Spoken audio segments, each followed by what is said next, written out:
Dështimin e tij për të takuar presidentin amerikan Donald Trump, kreu i shtetit serb Aleksandar Vučić e justifikoi me një sëmundje të papritur, e cila detyroi në fundjavë sipas ndihmësve të tij që të kthehej me urgjencë në Beograd. Megjithatë, duke komentuar kthimin e beftë të Vučićit, ish diplomati serb Nebojša Vujović u shpreh se presidenti i Serbisë nuk kishte llogaritur siç duhet ndikimin e veprimeve të tij dhe përpasoi shefja e kabinetit të Trumpit ndaloi hyrje në kompleksin në Florida, pavarësisht se ai kishte paguar për të qenë aty.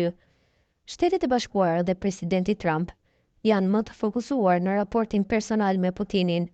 Vučić nuk mund të përdorë një foto me Trumpin si mjet për të zgjidhur çështjet e brendshme në Serbi.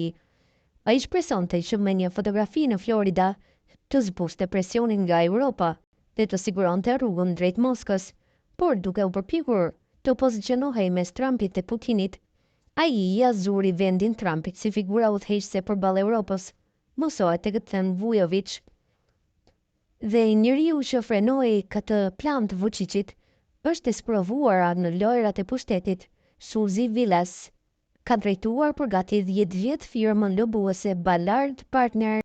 Ajo është gruaja e parë në historinë e SBA-s që është emëruar si shefe e kabinetit të presidentit amerikan dhe konsiderohet personi besuar i tij. Ve Trumpi e ka pohuar publikisht se Vilas e ndihmoi të realizonte atë që ai e përshkroi si një nga fitoret më të mëdha politike në historinë e SBA-s dhe ka qenë pjesë thelbësore e fushatave të tij të suksesshme në 2016 dhe në 2020.